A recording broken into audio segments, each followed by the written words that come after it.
Well, let's go back to the model, send, receive. But that's not all of it, is it? Because we send and receive in a context. And that context is normally a space. Not normally as lovely as this. Many times it's a challenging space.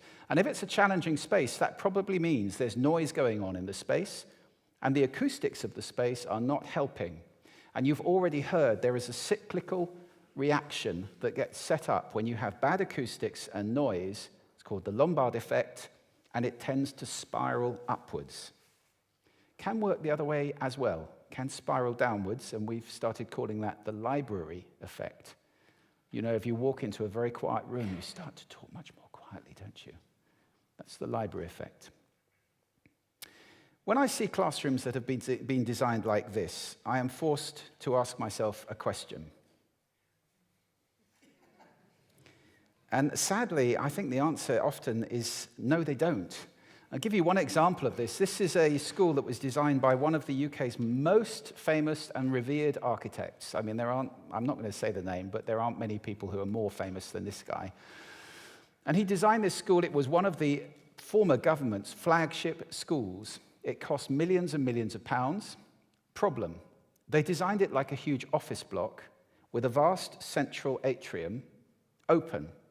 All the classrooms backed onto this central space, and they had no back walls.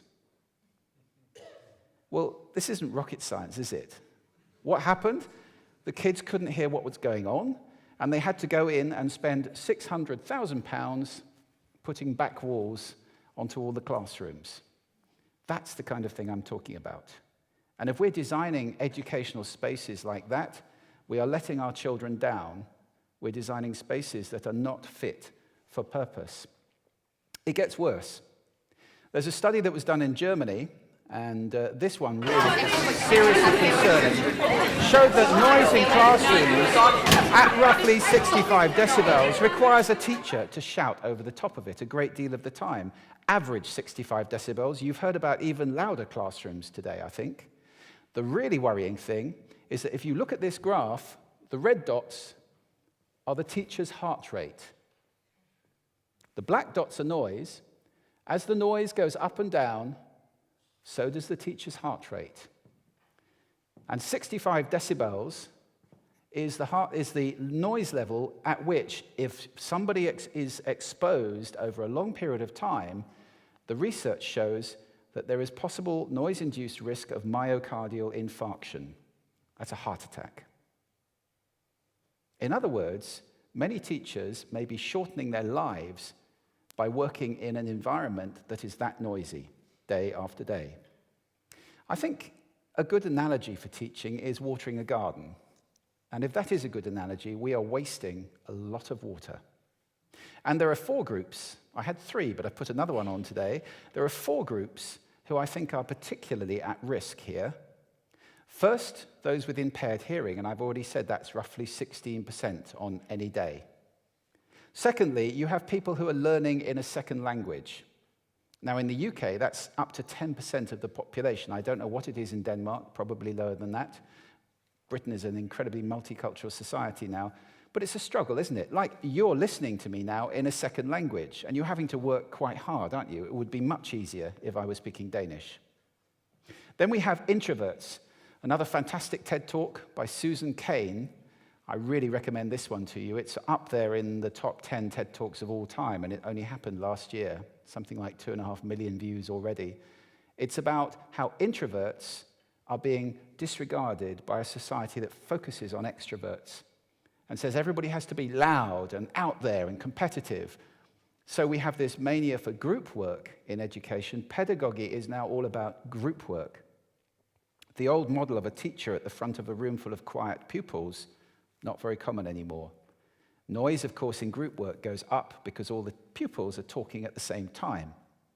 And introverts find that very, very threatening. And there's a 4th group on there now, having listened to Camilla earlier on today, which is those with ADHD. And Camilla tells me globally that's something like 5% of the school population who could be in that bracket. So that's a lot of people for whom the sending is very probably not being well received. Here are some studies on this. This is one from Sweden. And this showed that out of a large number of students in Sweden, 16% of them said they had reduced hearing, so that kind of chimes with the number I gave you earlier on. Over 40% of them had trouble hearing the teacher. 4 out of 10 were struggling to hear the teacher regularly. And of that 40%, the effects on them were really serious. I mean, irritation, tiredness, trouble remembering is a bit damaging if you're trying to receive an education, isn't it?